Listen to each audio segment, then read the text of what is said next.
Good morning, good evening, or afternoon, whenever you're watching this video.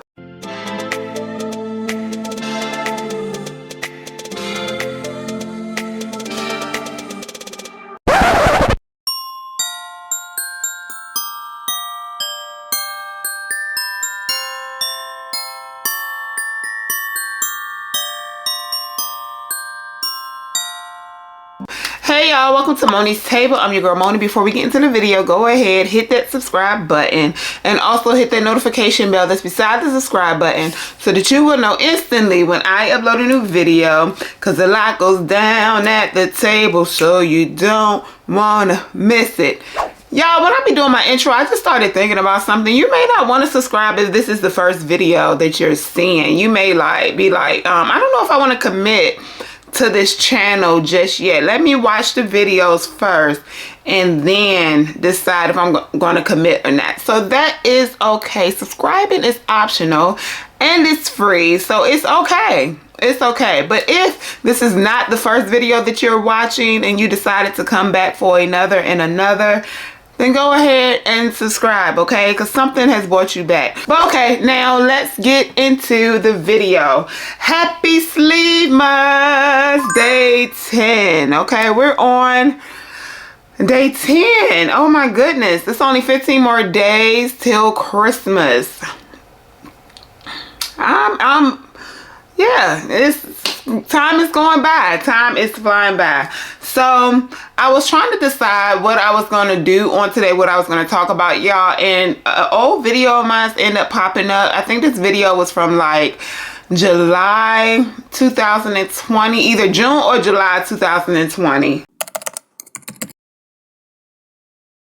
Today is a Wednesday, June 24th, 2020. I am a recipient of vertical sleeve gastrectomy, which is a bariatric surgery, also known as a weight loss surgery, where my doctor took out 85%. She just snipped 85% of my stomach and just pulled it, just ripped it out. No, but she took it out, which helps me to be able to eat less and in turn lose weight. Now, eating less is not the only thing you have to do to be successful with this surgery. Not only are you supposed to eat less, but you're supposed to eat right. Low carbs, lots of water, all that good stuff. And also exercise, okay?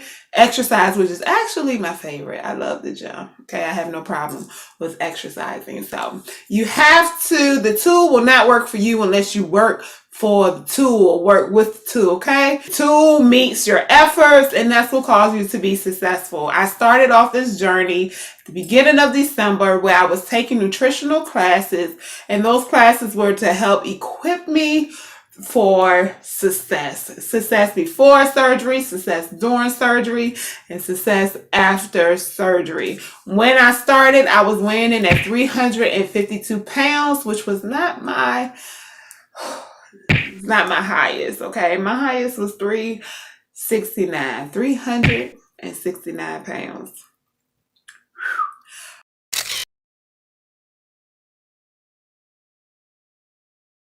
I was wearing a size 26-28 at 352. And I am down to wearing a 16, okay, at 249. So I still have a lot of weight to lose, but not a whole lot. Like, I don't want to even think about it that way. It may seem like a whole lot, but compared to when I was 369, the amount that I have to lose now is nowhere near what I had to lose when I was 369. So I'm still on this journey. I know I'll be on this journey for the rest of my life. Okay, so that's the history. Okay, so let's get into the topic of discussion. How am I treated after losing over 100 pounds? First, I am going to go through how I'm treated by my family. I have a loving family who loves unconditionally. My mother is my biggest supporter. I love you, mommy. I love you. She's my biggest supporter. You'll see her comment on every video. She watches every video. She was there with me when I had surgery. My mommy's. Hey. She's my biggest supporter. She calls herself my #1 fan, and she don't just say it, she actually shows it. Like, she shows it. So nothing has changed with her. She loved me then, she loved me now. None of that has changed. My father, I seen him on Father's Day. I haven't seen him since before surgery because of everything that happened. I actually got to see him for Father's Day, and as soon as I walked in the house, he was just looking at me. He looked at me up and down. He was like, see, you got all that going on. I'm going to have to get my shotgun. I'm going to have to get my shotgun. But that really has not changed. All of the men in my life are very protective of me, so I can't even say that's a change. My coworkers, the job that I was at, I ended up leaving that job in November. So my new coworkers is like, I don't really know them. I don't work closely with people. I work more independent. And then I do a lot of stuff outside of work. Of course, I'm not getting any responses for that because they don't know me. They didn't know me when I was 352 or 369. But my old coworkers who I visit sometimes, they just congratulate me and tell me how good I look and all of that stuff. So really nothing has changed with that. Men.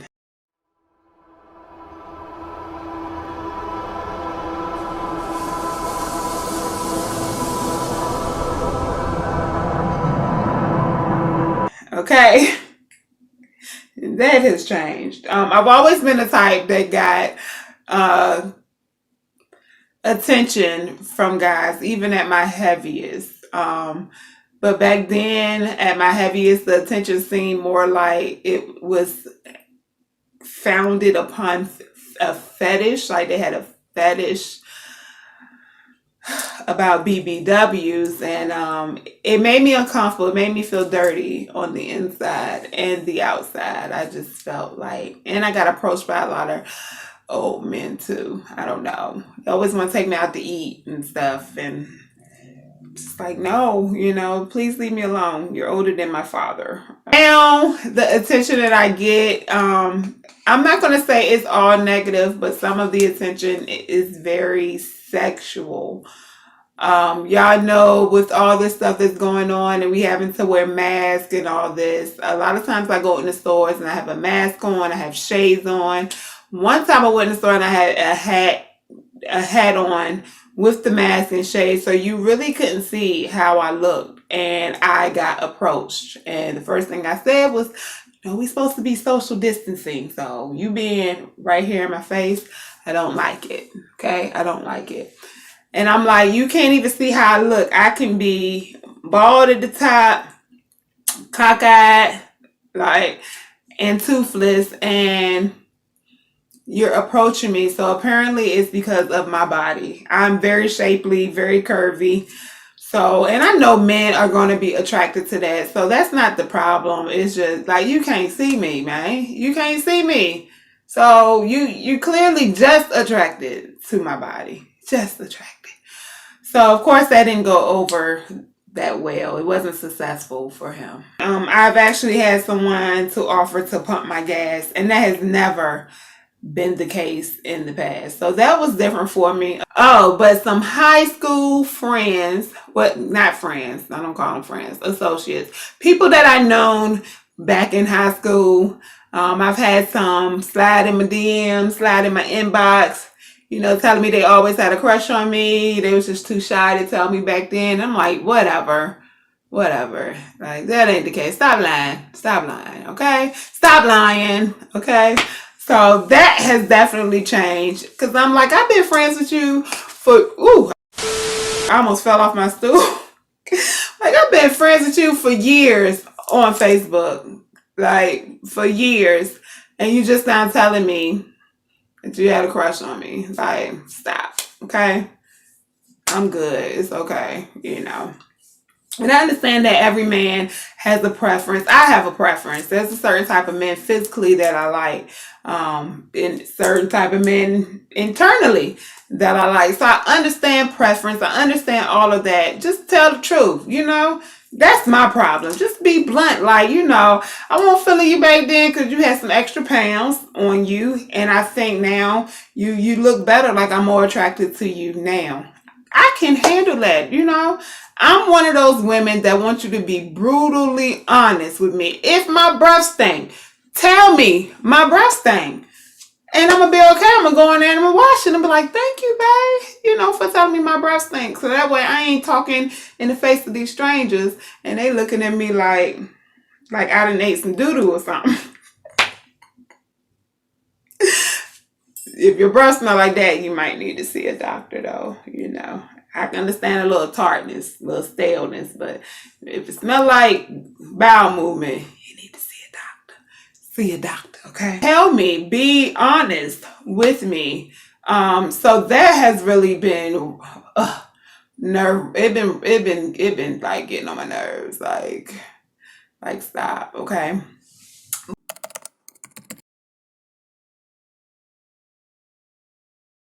Now compared to then and how, you know, I get treated now. And I even said in the video that I will have to revisit this topic. So I think that's one of the videos that I am going to do during the Sleevemas, is how I get treated differently, because times definitely have changed, even though now, because it's been an extended period of time, it's about to be 2022, it's becoming more of the norm for me. So I really have to think back to when I was 369 pounds and in the 300s compared to now, and how I get treated differently now, and even compared to 2020, how I get treated differently even now. I don't know. I have to like really search myself and really like think about it, because now it has become the norm, and it's even more normal now since we've been in this pandemic for an extended period of time where we have to wear masks and all this stuff. I really feel like this pandemic has crippled some of the men. I'm not gonna say it hasn't crippled some of the women, but as far as approaching a female, it has crippled some of the men where they don't really know how to socialize or know how to approach me. Okay, some of the men, guys that I've come across, they don't know how to approach me. But I can say I have gotten approached by a new breed, not a new breed, by a new category, okay? A new category of men, a new category of the male population. So I'm definitely going to do a video on that within this Sleevemas journey that I am on, okay? Because I have some interesting stories that I can tell you all. So today is the beginning of day 5 of my fasting journey. So I've completed 4 days, and I did 3 days where I was doing a scale break. So I end up weighing in on this morning, and during the 3 days of my scale break, I did drop 4 pounds, okay? 4 pounds, so I'll take it. So that's a little over a pound a day. That's like 1.33333. Now today is the beginning of day 10, and overall I have dropped 11 pounds. My second milestone that I am trying to hit, I am right there at it. So I know at least by Monday I should have done hit it by Monday or Tuesday. Okay, this regain, what I keep having to tell myself is this regain happened over the course of months, okay?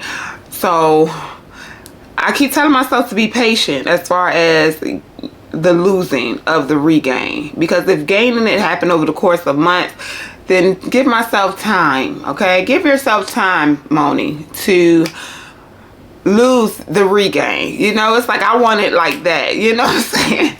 And that's how most people are. I always say I'm a part of the microwave generation. A lot of people don't, you know, we want it right now and in a hurry. But yes, I'm down 11 pounds since December the 1st, and it's December the 10th. So I've been losing over a pound a day. So I can't complain. I can't complain with that. I do find the smaller I get, the harder it is to lose. Like one time when I did it, I dropped like 5 pounds overnight. I could easily. But now, being that I'm smaller, it is a little harder to, well, not harder, but it does come off a little slower. So 1 pound, over 1 pound a day is definitely good for me. And I had to remember that too, because for some reason, when you've been heavy all your life, and literally almost all your life, when you've been heavier, it's kind of, you still have that, the mentality and the mindset of the heavier you. So I have to remind myself that just because when I was in the 300s and I was dropping 3 pounds a day, doesn't mean my body is gonna drop that fast this time. A lot of factors play a role in that, how fast and how much weight you lose overnight. So that's really why too I wanted to do the scale fast, because I didn't want that to discourage me, because my body says one thing. My body says, well, you weigh this, but my mind says, no, you're still in the 300s. You know, I still battle that body dysmorphia type of stuff. So it has gotten way better than it was before, being that I'm now, you know, kind of comfortable with where I'm at. I'm kind of comfortable with being on the smaller side. Yeah, so it's gotten better, but it's still something that I battle. It's probably something I'm going to be battling for a long time, probably until I can really stabilize and maintain the weight loss. I don't know if it will ever change. I don't know, but I do know that I'm proud of me, and I'm happy I'm happy about how far I've come. And even though I feel like I got some ways to go, I'm still nowhere where I used to be. So I'm gonna keep trucking. I'm gonna keep trucking. So yeah, that is the end of this video. Thank you all so much for watching, and until we meet again, may God be with you and may heaven smile upon you. Be blessed. Bye.